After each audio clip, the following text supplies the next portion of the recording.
Bonjour à toutes et à tous, bienvenue sur le plateau du CIB TV, 19e édition du Salon international du bâtiment placé sous le patronage de Sa Majesté le Roi Mohammed VI, que Dieu l'assiste. Cet événement phare est organisé par le ministère de l'Aménagement du Territoire national, de l'Urbanisme, de la Politique de la Ville et l'AMDI, l'Agence marocaine de développement des investissements et des exportations. Nous sommes heureux d'accueillir sur ce plateau M. Ali Sediki, directeur général de l'AMDI. Bonjour. Bonjour. Alors cette première journée, tant attendue par tous les opérateurs du secteur, a été marquée par la visite officielle, notamment de Madame la ministre de l'Habitat, de l'Urbanisme et de la Politique de la Ville, et aussi son homologue mauritanien, le ministre d'État de l'Aménagement du Territoire national de la République islamique de Mauritanie. Alors c'est un signe fort de voir nos deux pays se rapprocher aujourd'hui. Absolument, je pense que c'est un partenariat qui est un partenariat historique que nous avons avec nos amis mauritaniens et qui arrive à un moment particulier qui est celui de l'accélération aujourd'hui du déploiement des opérateurs économiques marocains en Afrique subsaharienne. Ça a été une politique qui a été pensée, voulue et promue par Sa Majesté le Roi Mohammed VI, que Dieu l'assiste, et qui fait partie intégrante de cette vision du développement sud-sud qui est aujourd'hui prônée par le plus haut niveau de l'État marocain.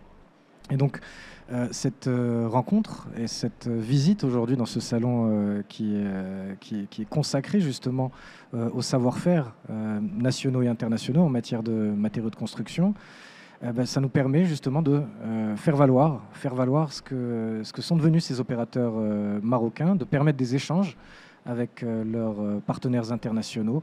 Et puis ça consacre finalement cette nouvelle vision d'un Maroc qui va à l'international et qui réussit à l'international. Alors, la 19e édition est aussi co-organisée par la FMC, la Fédération des matériaux de construction, des industries et des matériaux de construction, et notamment la Fédération nationale des bâtiments et travaux publics, et co-organisée, son co-organisateur délégué qui est Urbacom. Vous vous êtes appuyé aujourd'hui sur vraiment l'ensemble de cet écosystème, car on voit aujourd'hui le Maroc est en train de passer un tournant historique, un changement historique avec l'arrivée de grands chantiers structurants, et notamment pour préparer le Maroc à la Coupe du Monde, il faut le dire. Donc aujourd'hui, comment l'AMDI se positionne dans ce secteur et comment l'AMDI met en place des initiatives pour essayer d'accélérer tous ces projets structurants? Je vous remercie pour cette question. Il est effectivement important de rappeler qu'aujourd'hui le Maroc entre dans une nouvelle ère de son développement économique et social. Mais cette nouvelle ère n'aurait pas été possible s'il n'y avait pas eu près de 25 ans d'investissement constant dans le développement de notre royaume.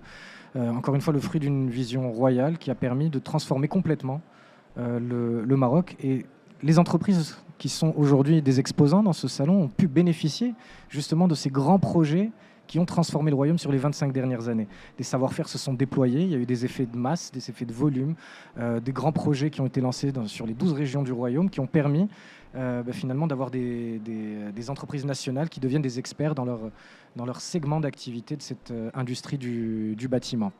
Alors, il y a une nouvelle accélération, un point d'inflexion qui arrive dans le cadre effectivement de la route pour la Coupe du Monde, pour l'organisation de la Coupe du Monde en 2030, mais pas uniquement. C'est-à-dire que cet événement, c'est un événement majeur et transformationnel pour l'économie du pays, mais il y a également tous les autres grands projets qui ont été pensés pour continuer de développer l'épine dorsale de cette infrastructure du royaume et dont peuvent bénéficier ces opérateurs en étant opérateurs seuls ou en créant des JV justement avec des partenaires qu'ils auraient eu le plaisir de rencontrer à l'occasion de ce salon. Et donc, vous me posiez la question de quelle est l'action de la MDIE pour contribuer à développer cette industrie et surtout les aider à bénéficier de ce nouveau momentum, de ce nouveau grand moment de l'économie nationale. Eh bien, c'est en partie ce que vous voyez ici, c'est-à-dire faire la promotion d'événements de qualité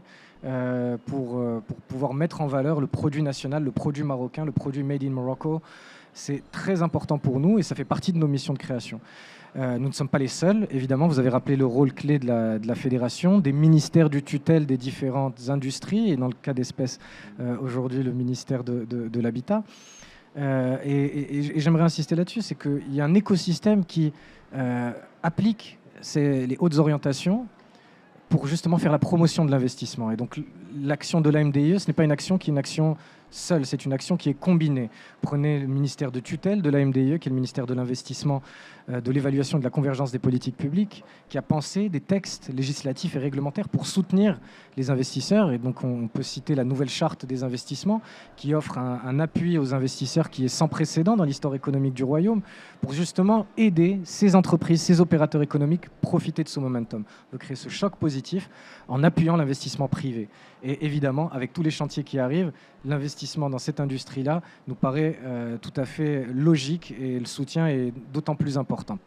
Maintenant, d'autres industries, d'autres métiers, d'autres ministères, qui soutiennent leur secteur, le ministère de l'Industrie et du Commerce, qui est derrière le secteur de l'industrie, le ministère du Tourisme également, avec tout ce qui arrive en marge de l'organisation de la Coupe du Monde et qui va nécessiter justement de la capacité litière. Qui dit capacité litière dit hôtel, qui dit hôtel dit construction, et construction avec justement tout l'écosystème de cette industrie du bâtiment.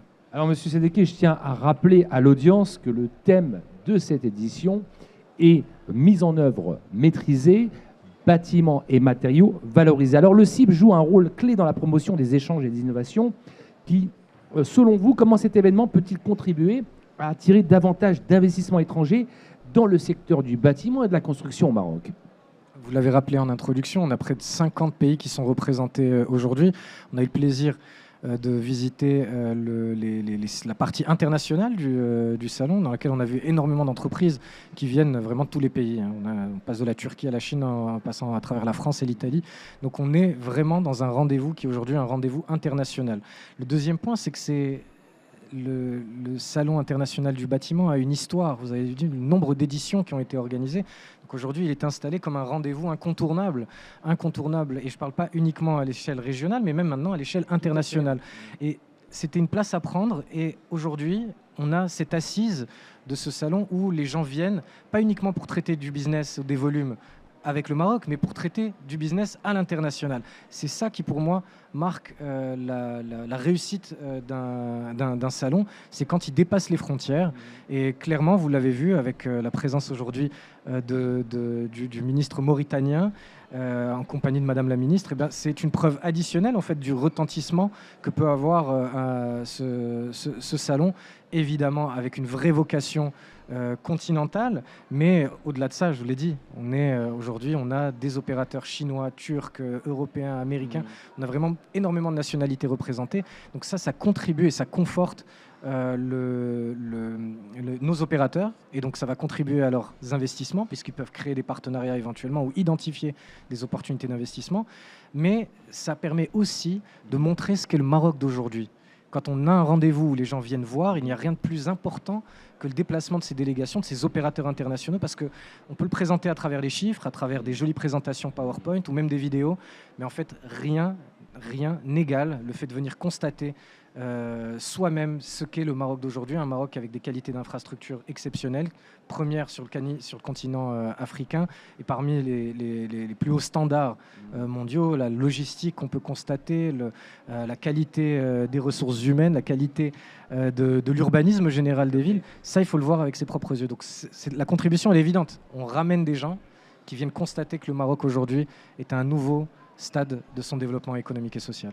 Alors, Monsieur Sédéké, je vous rappelle que sur ce programme et à toute l'audience, que les nouveautés sont le CIB recrutement, le CIB Académie, la CIB formation, la CIB Women, aussi une place pour la femme, comme vous pouvez le voir, l'espace B2B qui démarre dès demain et un espace de démo dans l'espace de l'Ordre des architectes nationaux en partenariat avec la FMC qui permettra un peu de présenter un peu toutes ces nouveautés.